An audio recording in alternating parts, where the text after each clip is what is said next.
imagination. Pakistan ने Saudi सरमायाकारों को SIFC के जरिए सरमायाकारी की पेशकश कर दी। वज़ीर आज़म ने सऊदी सरमायाकारों के एजाज़ में इशाइये से खिताब में कहा, सऊदी अरब ने हमेशा पाकिस्तान का साथ दिया। सऊदी कंपनीज पाकिस्तान की सरमायाकार दोस्त पॉलिसी से फ़ायदा उठाएं, हर किस्म के ताउन का यकीन दिलाते हैं। वो वक्त दूर नहीं जब हम कंपनीज की सतह पर मुआहदे करेंगे। शहबाज शरीफ ने अरबी में मेहमानों से गुफ्तगू की और उनको खुशामदीद कहा।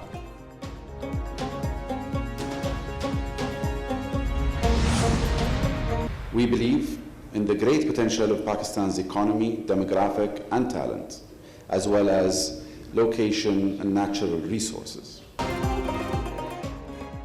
पाक सऊदी अरब बरादराना ताल्लुकात इकनॉमिक स्ट्रेटेजिक पार्टनरशिप की जानिब गामजन। इस्लामाबाद में पाक सऊदी अरब सरमायाकारी फोरम 2024 का आगाज़। सऊदी नायब वज़ीर सरमायाकारी इब्राहिम बिन यूसुफ अल मुबारक ने कहा, पाकिस्तान के साथ सरमायाकारी अगले मरहले तक ले जाना चाहते हैं। वज़ीर ख़जाना मोहम्मद औरंगज़ेब बोले, वक्त आ गया है कि निजी शोबा फ्रंट सीट पर बैठे, वुज़रा और ब्यूरोक्रेसी को पीछे बैठना चाहिए। मुआशी इस्लाहात हुकूमत का एजेंडा है। बेहतरीन मुआशी पॉलिसीज़ के बायस इस्तेहकाम पैदा हो रहा है। We want to get on with the execution of the structural reforms, which we all know, and I've always talked about the fact that for the what and why, Pakistan has known for a very long time. पाक Saudi अरब मुआशी ताल्लुकात एक नए दौर में दाखिल। Saudi वली अहद शहजादा मोहम्मद बिन सलमान का दौरा पाकिस्तान भी रवा माह मुतवक्के। सिफारती और आला हुकूमती हुकाम के दौरे की हतमी तारीख पर मुशावरत। वज़ीर आज़म तमाम इंतज़ामी उमूर की खुद निगरानी करेंगे। दोनों मुल्कों में अरबों डॉलर्स के मुआहदे भी होंगे। सऊदी वली अहद ने आखिरी बार 2019 में पाकिस्तान का दौरा किया था।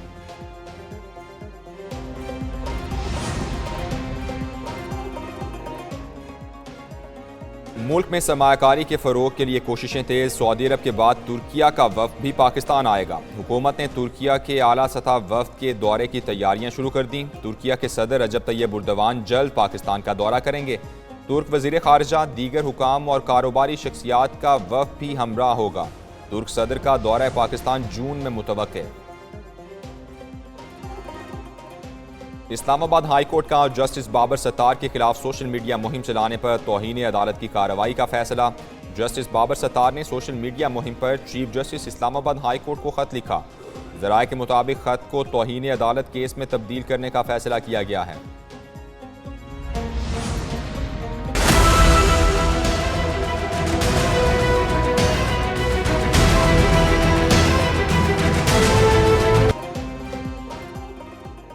सुन्नी इत्तेहाद काउंसिल की मखसूस नशिस्तें दीगर जमातों को देने का फैसला मुअत्तल। सुप्रीम कोर्ट ने इलेक्शन कमीशन और पेशावर हाई कोर्ट के फैसले मुअत्तल कर दिए। मखसूस नशिस्तों से मुतालिक अपीलें समाअत के लिए मंजूर। लार्जर बेंच की तश्कील के लिए मामला कमेटी को इरसाल। अदालत ने करार दिया कि अराकीन के अब तक डाले गए वोट और कानून साजी में राय मुअत्तल तसव्वुर नहीं होगी। सुप्रीम कोर्ट के हुक्म का इतलाक माजी से नहीं आज से होगा। 3 जून से केस की समाअत रोजाना होगी। अदालत ने अटॉर्नी जनरल की इस्तदा पर मुतनासिब नुमाइंदगी का लफ्ज़ हुक्मनामे से निकाल दिया। पार्लिमानी जमात तस्लीम करके मखसूस नशिस्तों से कैसे महरूम रखा गया। सियासी जमातें अपने तनासुब से तो नशिस्तें ले सकती हैं, बाकी उन्हें कैसे मिल सकती हैं। जस्टिस मंसूर अली शाह के रिमार्क्स। जस्टिस अतर मिनल्ला बोले, एक जमात के मैंडेट को बिलवास्ता तरीके से नज़रअंदाज करना क्या दुरुस्त है।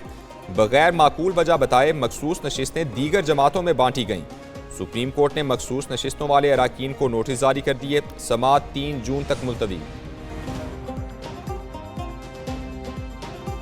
सुन्नी इत्तेहाद काउंसिल को मजमूई तौर पर 84 मखसूस नशिस्तें मिलना थीं। कौमी असम्बली में सुन्नी इत्तेहाद की 23 मखसूस नशिस्तें बनती हैं। सुन्नी इत्तेहाद काउंसिल की पंजाब असम्बली में 27 सीटें बनती हैं। खैबर पख्तूनख्वा असम्बली में 25 और सिंध असम्बली में 9 नशिस्तें मिलना थीं।